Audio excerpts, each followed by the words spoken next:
안녕하십니까. 달마대사 선관법 오늘 이제 19회차네요. 달마혈맹론의 심외무불성, 마음이 곧 불성이다 하는 대목에 들어가는데요. 본문 들어가기 전에 앞서 우리가 개송 하나 살펴보겠습니다. 유고 팔풍 오육이요 교전 무착 무탐 삼명 육통 자재 변임이 니라나 무미다.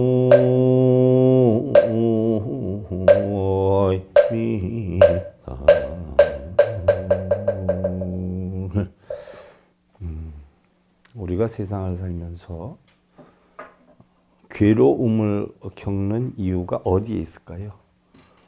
무엇 때문에 괴로움을 겪을까요? 예? 괴로움을 우리가 느끼는 이유는 딱 하나 있어요.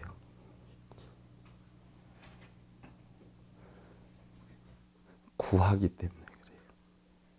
다 포함되죠? 집착, 무명 다 포함돼요. 구하는 게 있으면 괴로운 거예요. 그래서 부처님 뭐예요? 구하지 마라. 근데 우리 불자들은 절에 가면 뭐 하러 가요? 구하러. 그럼 번뇌를 없애러 가요? 번뇌를 만들려고 가요? 그냥 안 가고 내버려 두면 되는데 기껏 가가지고 108배 하면 자기가 원하는 대로 안 되면 속이 상해야 안 상해요. 108배 한 게 억울하단 말이에요. 뭐 독경사경 수십 번 했는데 자기가 원하는 게 그거 해서도 안 이루어지면 손해보는 기분이고 얼마나 속이 상해요. 그렇지 않아요? 근데 구함이 없이 그냥 하면 속상해요, 안 상해요? 한 것으로 만족을 느낀단 말이죠. 구함이 있으면 괴로움이 있으니 구하게 됨으로 인해서 팔풍과 오욕이 들끓게 된다. 팔풍 8가지 바람과 오욕락, 명예, 권력, 재물, 자 음식, 색, 수면, 오욕락이 들끓게 되는 게 구하기 있기 때문에. 구하지 않으면 그런 거 끌지 않죠. 구하는 것 때문에 집착이 생기고 탐욕이 생기는 거예요. 구하지 않으면 그런 거 생기지 않아요. 그래서 삼명과 육통이 자제함이로다 라고 했어요. 삼명은 뭐고 육통은 뭘까요? 세 가지 밝으라고 그랬어. 부처님이. 뭘 세 가지를 밝으라고 그랬을까요? 삼명이야. 뭐가 세 가지가 밝아요? 삼명의 육통을 하라고 그랬어요. 뭘 세 가지를 밝으라고 했을까요? 부처님은?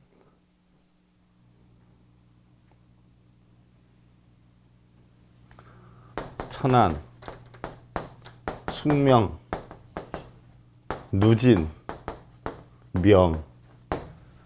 이게 삼명이에요. 천안명, 숙명명, 누진명. 이게 삼명이에요. 세 가지에 밝아라. 천안은 뭐예요? 인연과법. 숙명은 뭐예요? 고통이 어디에서 오느냐? 무명 때문에 온다. 누진명은 뭐예요? 무명 때문에 우리가 고통을 받으니까 무명을 지혜로 바꾸라 하는 이야기예요. 이게 바로 누진명이에요. 이 세 가지에 밝으면 육통을 통달하게 된다 해서 나온 게 천안통, 숙명통, 누진통. 여기에 밝아야 되는데 통은 뭐예요? 이미 밝아져서 통달한 게 통이야. 그래서 삼명에 밝아 육통을 해야 돼. 그래서 천안통, 숙명통, 누진통, 그 다음에 무슨 통이요? 천이통, 타심통, 신족통. 그래서 삼명과 육통을 하게 되면 자제해진다. 자제함에 깨달은 보살이 누구요? 관자재 보살. 관자재. 그래서 관자재 보살은 다 뭐예요?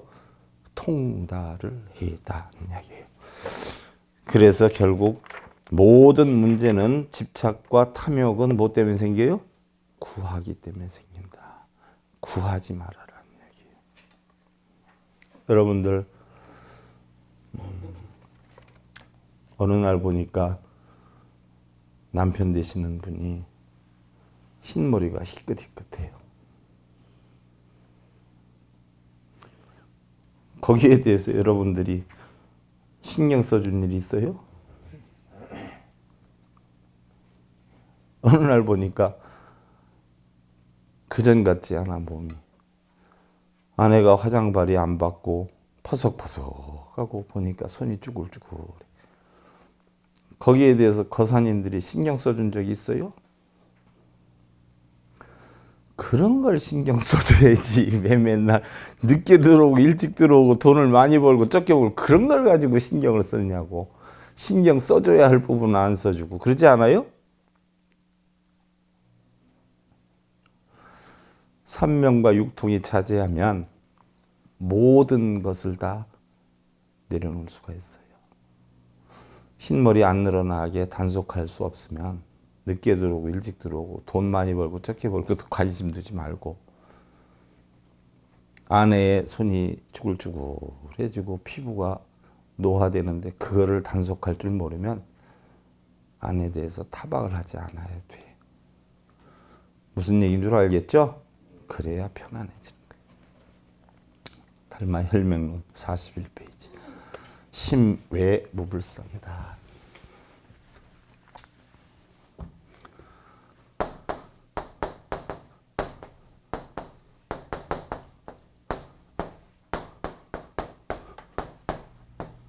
자, 심외 무불성.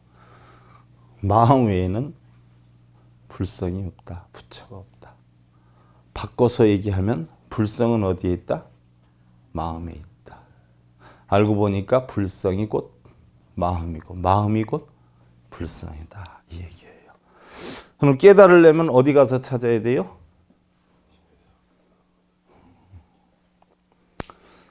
사돈끼리 그렇게 사이가 안 좋았는데 음식 대접한다고 불러. 그래서 갔어.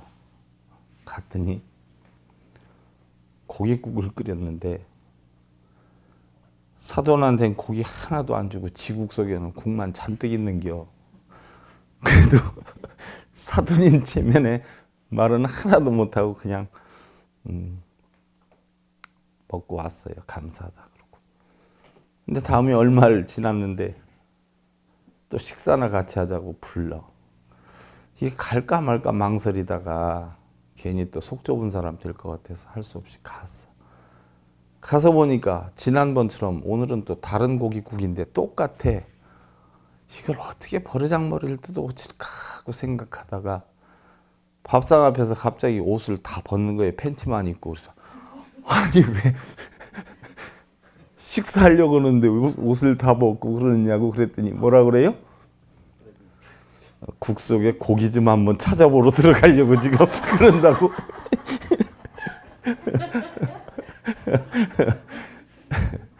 그러니까 우리가 깨달음을 찾으려면 어디로 가야 돼? 마음속으로 들어가야지. 마음속으로 들어가야 깨달음을 찾지요. 마음속으로 안 들어가면 우리가 깨달음을 못 얻어. 근데 대부분 마음속으로 들어가야 엉뚱한 데 찾아다녀요. 그러니 그게 문제란 말이에요. 그게. 세상은 지식을 원하는데 지혜는 인간의 지식의 틀에 갇혀 있기를 소망하지 않는다. 지식과 지혜는 달라요. 오히려 문 밖으로 나와서 지혜를 깨우쳐야 한다. 가방끈이 길다라고 해서 지혜가 있는 것은 아니에요. 음식 하나를 해도 많이 배운 젊은 분들은 아주 세련되게 유리책 펴놓고 뭐 큰술, 뭐 반 큰술, 뭐 하나 반 큰술 잘한단 말이죠. 근데 어른들은 해요 안 해요? 머리가 복잡해서 책 봐요 안 봐요? 안 봐요. 그냥 대충 막 집어넣어가지고 쪼물쪼물 하는데 나중에 맛 비교하면 누가 더 맛있어요? 생긴 건 젊은 사람이 하는 게 맛있는 줄 몰라. 그러니까 TV에 요리 강의 나오는 거 난 맛으로 대결했으면 좋겠어. 모양새는 엄청 많은데 그거 맛은 평가를 못 하잖아. 그렇지 않아요? 옆에 있는 사람이 평가하는 거야. 뭐 돈 받고 하는 거니까 좋다라고 할 테고. 그렇지 않아요? 그런 틀에 맞춰서 하는 건 지식이고, 틀을 벗어나서 어른이 쪼물락쪼물락해서 하는 건 지혜예요. 무슨 얘기인 줄 알겠어요? 그래서 세상은 지식으로만 살 수가 없다. 가방끈이 짧아도 지혜롭기만 하면 우리는 얼마든지 어떻게 돼요? 편안하게 살아갈 수가 있다. 작청 환호 우한청이요 천도위원 황세장이라. 잠깐 개었다가 다시 비가 오고 비 오다가 다시 개이니 하늘의 이치도 이렇거늘 하물며 세상의 물장이랴 라고 했어요.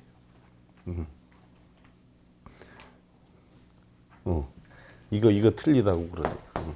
제가 잘못 썼어. 불성. 죄송합니다. 시청자 여러분들 죄송합니다. 불성. 감사합니다. 그래서 잠깐 개었다가 비가 오고 비 오다가 다시 개요. 세상의 물정도 그렇다는 이야기. 그러니까 세상의 모든 일이 어떻게 돼요? 자연의 이치대로 흘러갈 뿐이지 내 마음대로 흘러가는 건 없어요. 그죠? 내 마음대로. 세상은 내가 생각지 않았던 일들로 많이 형성이 돼요. 이것은 내가 세상에 대해서 뭐에 잘 알지를 못하는 무지에서 비롯될 수 있고요. 지혜롭지 못하는 데서 비롯이 될 수가 있어요. 그와 같이 세상은 언제 어느 때 어떤 식으로 변명할지 몰라요. 하늘의 이치도 이렇거늘 하물며 세상의 물장이라 그랬어. 우리가 일반적으로 생각하고 계획했던 대로 제대로 되는 게 있어요, 없어요? 드물어요. 근데 자기 원칙을 정해놓고 원칙대로 되면 좋아하고 원칙대로 안 되면 어떻게 해요? 속상해해요. 그럼 원칙대로 되기를 바라는 만큼 기도를 열심히 하고 연불독경을 열심히 하면 원칙대로 될까요? 자기 생각대로 될까요? 아니면 그냥 흐름대로 될까요? 그럼 그걸 내 마음대로 하려고 해야 돼요? 흐름대로 되는 걸 내가 쫓아가야 돼요? 편하려면. 쫓아가야 되죠? 그러면 집안에서도 편하려면 어떻게 돼요? 주변 사람들의 역량대로 내가 쫓아가야 돼요? 아니면 몽둥이 하나 딱 들고 도끼는 뜨고 내 뜻대로 만들려고 해야 돼요? 여러분들은 쫓아가려고 해요? 내 뜻대로 만들려고 해요?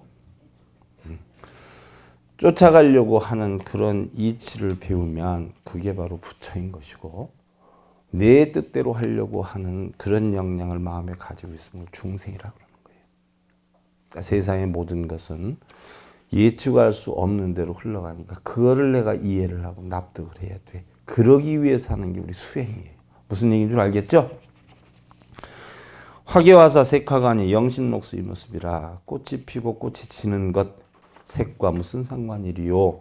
그림자가 푸른 물에 잠길지라도 옷은 젖는 바가 없다라고 했어요. 우리가 지금 합동으로 기도를 하면은 저 연못에 있는 장미꽃이 필까요?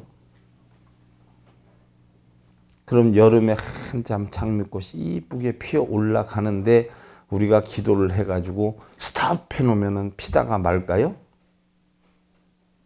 세상의 모든 만물은 어떻게 돼요? 아무 상관이 없어요. 전부 자기 이치대로 살아요. 청풍명월에 대해서 여러분들한테 설명을 해드리기도 했어. 그죠? 청풍이 명월이 있는 줄 모르고 명월이 청풍이 있는 줄 몰라. 자기의 할 일만 해. 여러분들도 가정에서 어떻게 돼요?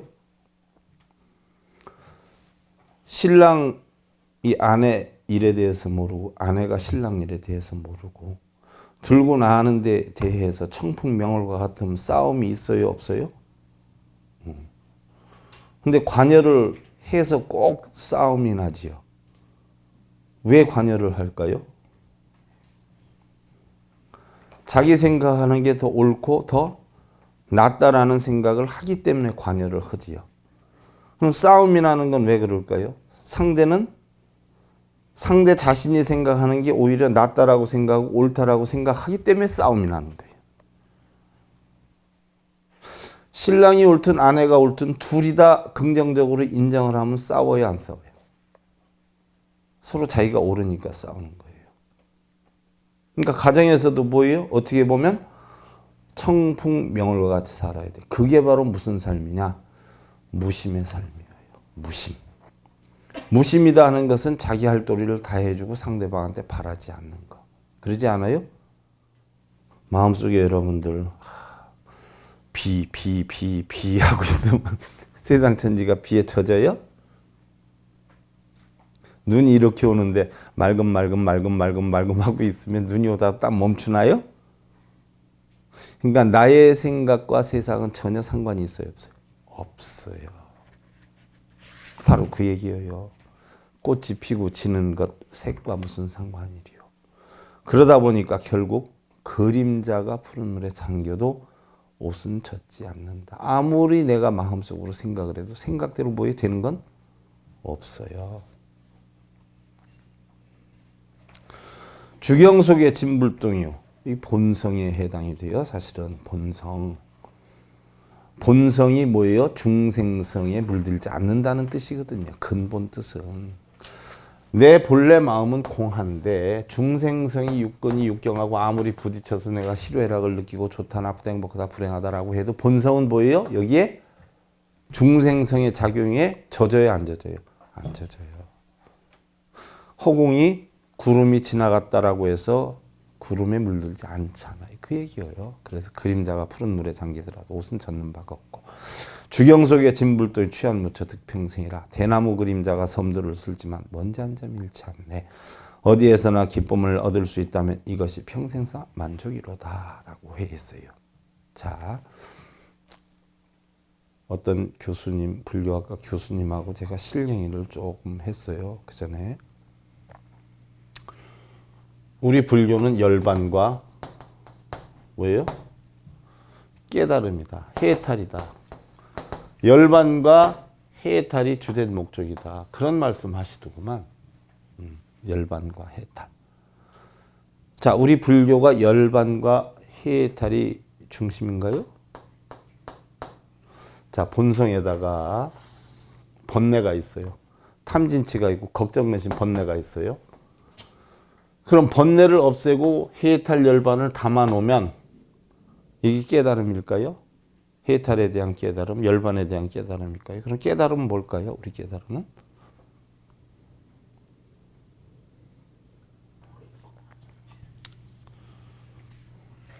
번뇌, 해탈, 열반이라는 자체도 뭐에다? 비워버리는 거예요. 얻는 게 아니에요. 다 비워버리는 거예요. 철두철미하게. 그 전에 아도화상이 현창화상 밑에서 수행을 했는데 아도의 아버지가 중국 사신이었잖아요. 아굴마. 어머니가 고도령이었고 우리나라의 최초로 신라의 불법을 전하신 분은 아니에요. 아도화상이. 그래서 그 당시에는 중국에서 천자가 본명을 내려줬는데 아버지 아자, 어머니 고도령의 한 글자씩을 따서 아도화상을 내려줬어요. 현창화상한테 공부를 했는데 중국의 사신으로 우리나라에 왔다가 결국 며칠 지내는 사이에 임신을 했어요. 궁녀가 시봉을 했는데 그 궁녀가 고도령이에요. 그리고선 같이 가자라고 하는데 안 쫓아갔죠. 그래서 정표를 하나 주잖아요. 옛날로 말하면 그 여자분들 한복에 여기에 고름에 매다는 게 뭐예요 이게? 놀이개라라고 하나요? 그거를 반 딱 잘라가지고 나중에 이거를 가지고 오시오. 세월이 변하고 사람이 바뀌었어도 이것만 가져오면 나를 찾을 수 있을 것이오. 하고서는 반은 자기가 쪼개서 가져가고 반은 고드랭이한테 주고 갔는데 그게 딱 잘못돼가지고 임신이 됐어요. 그랬는데 궁녀가 안 쫓아가고선 다시 궁으로 들어갔는데 임신이 된 사실을 알게 되니까 궁녀로 자격이 어떻게 됐어요? 박탈이 됐단 말이에요. 그래서 쫓겨나요. 그래서 그 아기를 낳아서 품을 팔아서 살아, 간신히. 근데 워낙 똑똑했던 사람이에요. 응? 그래서 그 태어난 아이가 그 당시에는 중국 사람이 오랑캐다 해가지고 좀 약간 거무잡잡하고 표가 났다는 거예요. 그래서 생활하는데 그 당시에 사실 요즘으로 말하면은 국제 결혼 사이에 낳은 아기란 말이에요. 그러니까 얼마나 어려움을 겪겠어요. 그래서 어머니가 품을 팔아서 키우기가 참 뭐하니까 그 아이를 절에 갖다 놨어요. 절에다. 그래서 어려서부터 절에서 키웠어요. 그래서 어느 정도 10대 한 중반 됐는데 그 아이가 나와서 어머니한테 얘기하죠. 자기 뿌리를 알고 싶다고. 어머니를 원망하는 게 아니라 나의 뿌리에 대해서 알고 싶다. 아버지에 대해서 알고 싶다. 왜 그런 말씀을 하나도 안 해주시냐 하니까 그제서야 어머니가 얘기를 하죠.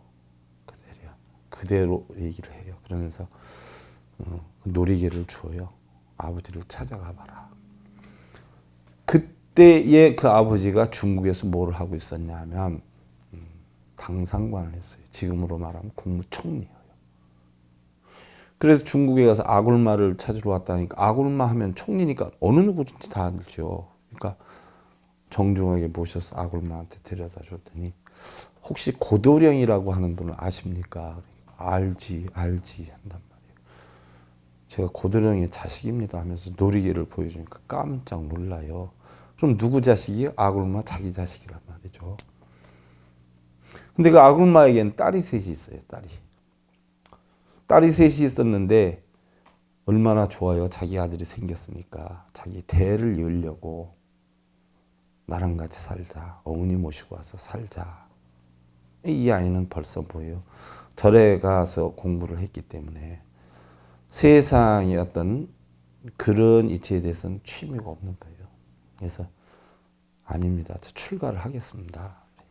그러니까 아굴마가 아니다. 그러면 우리가 예언을 잘하는 분이 계신데 도인인데 거기 가서 네 앞길이 어느 쪽으로 가야 크게 풀리겠는가를 살펴보고 거기 가서 우리가 앞길을 정했으면 좋겠다. 그러자 쫓아가.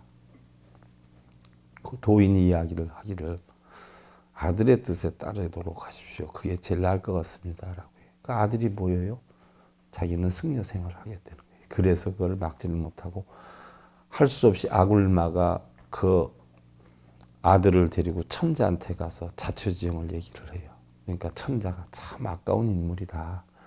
총명하고 대단해 보이는데 아버지 대를 이어서 이렇게 가면은 좋지 않겠느냐. 아버지도 자기 대를 이어서 물려주려고 했는데 그래도 싫다 해가지고 수행의 길을 가기로 해가지고 그래서 그러면 내가 법명을 하사하겠다 해서 천자가 준 게 아버지의 아자 어머니 고도령의 도자를 따서 아도화상을 했어요. 그래서 현창화상 밑에 가서 공부를 했어요. 그 양반이 우리나라 최초로 뭐예요? 불교를 전한 분이야. 여러분 신라불교 2차돈 이후에 이게 살아났지만 최초로 우리나라의 경상도 쪽에 사찰을 세운 사람이 아도예요. 아도. 근데 아도화상이 현창화상 밑에서 수행을 했죠. 그래서 현창화상이 바로 자기의 법통을 이을 제자를 그동안 공부를 한 걸 가지고 시험을 하지요. 시험을 해.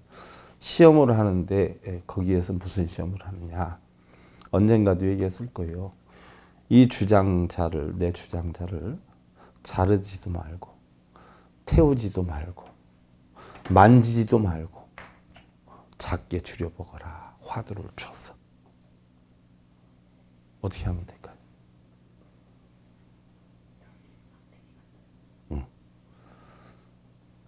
아도가 밖에 나가서 큰 나무를 하나 잘라다 그 옆에 딱 갖다 놔요. 주장자는 건드리지 않았어.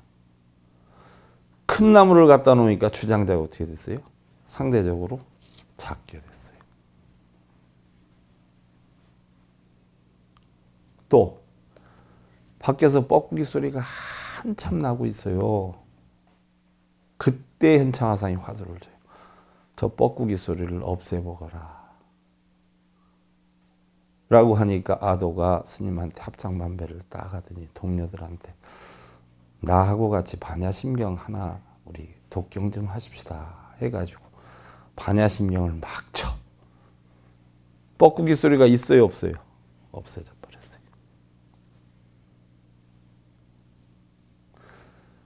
그리고선 천자가 그 당시에 현창화상이 가장 뛰어난 국사였는데 가물어가지고 기근이 들어갔죠. 오늘 뭐 엉뚱한 얘기하다 끝나겠습니다. 그래도 맞아 해요? 이것도 공부요, 그죠? 내가 웬만하면 다른 데로 안 가려고 그러는데 오늘 이상하게 푹 빠졌네요. 기근이 들어가지고 천자가 기우제를 지냈는데 다행히 비가 왔어요. 비가 와가지고서는 다시 농사가 풍년이 되고 이랬어요. 근데 불과 몇 년이 안 지났는데 또 다시 가뭄이 들고 기근이 들고 몇 년째 비가 안 와요. 근데 천자가 기우제를 또 지냈는데도 이번엔 안 와. 처음엔 뭐 지극정성해서 그렇고 두 번째는 정성이 부족해서 그런 건지 안 와, 비가. 근데 가만히 천자가 생각을 하니까 자기가 그 산신령님한테 약속을 어긴 게 있어. 그 당시에 기우제를 지낼 때 비만 오게 하면 이 산을 완전히 뭐예요? 비단으로 전부 다 싸줄 것이니까 비 좀 오게 해달라고 했는데 이제 비가 오고 나니까 그걸 다 잊어먹고 지내다가 이제 다시 또 비가 안 오니까 그 생각이 나는 거예요. 비단으로 다 이걸 덮어준다고 약속을 했는데 그걸 안 해서 그러나 이 문제를 현창화상한테 줘. 그 문 중에서 그 제자들하고 상의를 해서 해결책을 강구해줘라. 한 달의 말미를 주겠다. 해가지고서는 현창화상은 고민이 태산이야. 천자가 특별히 부탁을 하니까. 그렇지 않아요? 해결은 해줘야 되는데 산이 얼마나 큰지 그걸 비단으로 감싸 주려면 시간도 걸리고 돈의 액수도 뭐 이루 형용할 수가 없어요. 그거를 제자들한테 전부 화두로 주고선 거기에 대해서 연구해라 그랬는데 한 달이 거의 다 돼가. 아도화상이 찾아가 현창화상한테 스님 제 생각인데요. 잘못되면 할 수 없지만 호결에도 가능하다면 이런 방법이 어떨까 싶습니다. 무슨 방법이냐. 산 이름을 비단금자에다 덮을 숫자를 써서 금수산으로 바꿔서 부르면 저절로 비단으로 감싼 거 아닙니까? 현창화상이 그 좋은 생각이다 해가지고 천자한테 가서 얘기하니까 그래 좋은 세상이다 해가지고 금수산 신령님께 비나이다 하면서 기우제를 지냈는데 정말 비가 왔어. 대통을 열어라고 해 있는데 아도가 나오지요. 나와서 어머님한테 와요. 어머님한테 와가지고 어머님한테 물어요. 자, 여러분들 정감록을 누가 썼어? 정감록 유명하잖아요. 옛날에 정도령이다 그래서 정다운 스님이 정감록 정도령 했었잖아. 자기가 정도령이다. 정감록 써가지고. 정감록 쓴 사람이 고도령이에요. 고도령. 아도화상 어머니가 썼어. 참고적으로 아셔. 그러니까 그 아도화상의 어머니가 얼마나 지혜로웠던 분이에요. 비록 궁녀였지만 원래 고도령이 쓴 게 그 고도령이 아도화상의 어머니란 말이에요. 이때 어머니한테 상의를 하니까 어머니가 뭐라고 해요? 네가 앞으로 불교가 우리나라에서 한 반도에서는 반도의 여건상 호랑이 꼬리 부분, 호랑이 엉덩이 부분에서 제일 빛을 발할 테니까 너는 경상도 쪽으로 가서 불법을 전해라. 당장은 아니지만 빛을 발할 것이다. 그래서 그 당시에 신라는 어떻게 됐어요? 불교를 인정하지 않았고 향만 누가 살았다 해도 불법으로 잡아들였었어요. 그런데 사복 차림으로 해서 농사 짓는 집에 머슴으로 들어가요. 그 당시에는 신라 쪽에 이미 승려가 돼서 온 사람이 두세 명이 처형을 당했어. 그걸 알고 바로 아도화상은 사복을 입고 머슴으로 들어가서 몇 년 농사를 지어요. 그러면서 그때 뭘 만드느냐? 그 마을에 바로 뭐예요? 개를 만들어, 개. 지금으로 말하면 농사가 잘 될 때 창고에 비축을 해놨다가 어떻게 돼요? 안 된 사람들, 심사람들 빌려주고 잘 됐을 때 받고 하는 제도를 아도가 그 마을에 만들어놔요. 그러면서 점점점 인정을 받으면서 숨어서 뭐예요? 불교라는 얘기를 안 하면서 불법을 가르치는 거예요. 그래서 그 마을에서는 아도를 굉장히 대단하게 여겨요. 그때 마침 궁궐에 중국에서 향을 잔뜩 선물을 했는데 이게 뭔지를 몰라. 신라에서 방을 붙이죠. 이런 물건이 있는데 이런 물건에 대해서 사용법이나 이름을 아는 사람들은 관아에다 얘기를 해주면 후한상을 주겠다. 어느 정도의 여건을 주겠다. 뭐 굉장히 많은 곡식을 주겠다라고 했는데 아도가 자기가 전문적으로 썼던 건데 그렇지 않아요? 그래서 관아에 가서 이야기를 해요. 왜 이야기를 하느냐? 그 상을 받아가지고 마을 사람들 그 비축시켜 놓는 데다가 좀 더 보태볼까 하는 마음에서 가서 얘기를 해요. 그래서 상은 받았어. 근데 이걸 어떻게 알았냐, 네가?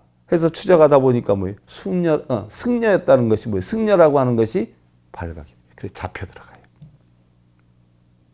그래서 아도화상이 관아에 잡혀갔는데 참 웃기지요. 그때에 무슨 일이 일어났느냐?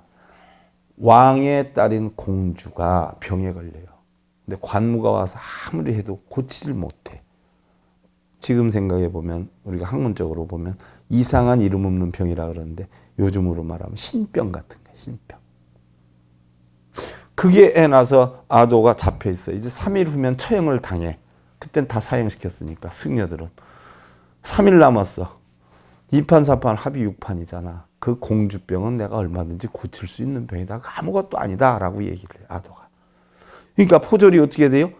그걸 고칠 수 있다니까 당장 윗사람한테 보고를 하죠. 그래서 왕에게까지 이야기가 들어가요. 그래서 왕이 그 얘기를 들으니까 그래?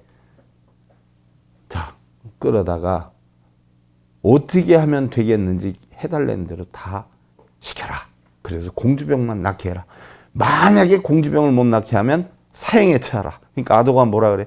나는 어차피 3일 뒤면 사형인데 뭐 하든 어쨌든 그지요? 하여간 해보겠다라고 해. 그래서 준비를 하고 일체 누구도 근접하지 말라라고 해서 거기에서 뭐예요? 경을 해. 하루 저녁을 했는데 어떻게 돼요? 공주가 살아났어. 경을 하고 법문을 하고 하는 식으로 했는데 하루 만에 살아났어. 그때 무슨 약속을 했냐? 왕이 실질이래요. 실질. 공주만 낳게 해주면 네 소원 하나를 들어준다라고 했어. 그랬더니 공주병이 났으니까 왕이 당연히 뭐예요? 소원을 말하라 그러죠. 그래서 아도가 무슨 소원을 얘기해요? 사찰을 하나 쳐주십시오. 다들 난리가 났어. 중도 다 죽였던 세상에 사찰을 하나 쳐주십시오. 내가 이름은 정확히 생각 안 나는데 그게 아마 분황사일 거야. 그래서 신라 시내에다가 시내 한복판에다 절이 들어선 게 아도 때문에 만들어졌어요. 그래서 거기에서 본격적으로 승복을 그리고 불법을 폈어. 다른 사람들은 틈만 나면 죽이려고 했어. 근데 그 왕이 돌아가셨어요. 그러자마자 아도는 뭐요? 도망을 가는 거예요. 왜? 틀림없이 자기가 죽을 거라는 걸 알고. 그때 최초의 우리나라 비구니가 생겼어요. 아도가 머슴으로 살았던 집에 그 여자가 아도 화상을 보고 감탄을 해가지고 자기도 출가하겠다 해서 최초의 우리나라 비구니야. 그때 만들어졌어요. 그 비구니가 기거했던 절이 여러분 지금 있어. 그 절이 무슨 절? 도리사. 도리사 알죠? 그게 도리사란 말이야. 그래가지고 그 왕이 죽고 나니까 아도 화상하고 그 승려 비구니 뭐 해서 다 처형하게 들어가죠. 그러니까 아도가 와서 비구니한테 빨리 사복으로 갈아입고 숨어라 해놓고 자기는 토굴로 들어가, 굴 속으로 들어가. 그 뒤로 아도 화상에 대해서 아는 사람이 없어요. 그게 신라 불교의 최초예요. 그러면서 신라의 불교가 전파돼서 나중에 2차 도내 순교 이후로 왔어. 내가 여기서 얘기하고자 했던 것은 아까 뻐꾸기 소리를 없애봐라 했을 때 반야신경을 하니까 없어졌죠? 예?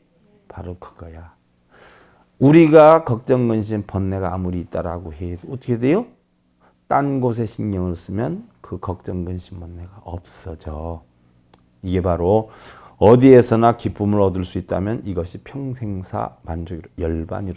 이 설명을 하다가 아도까지 가서 신라불교까지 갔다가 온 거예요. 진짜로 심해무불성은 다음에 이제 한자도 똑바로 써서 다음 시간부터 들어가는 것으로 하고, 지금도 한참 오버가 됐네. 자, 합장들 하시고요. 객작타양 명병사가에 니라나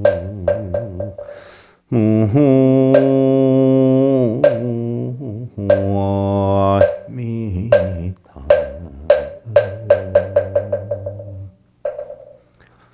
타양에서 나그네가 되어서 비틀거리는 일이 애석하도다. 무슨 얘기예요?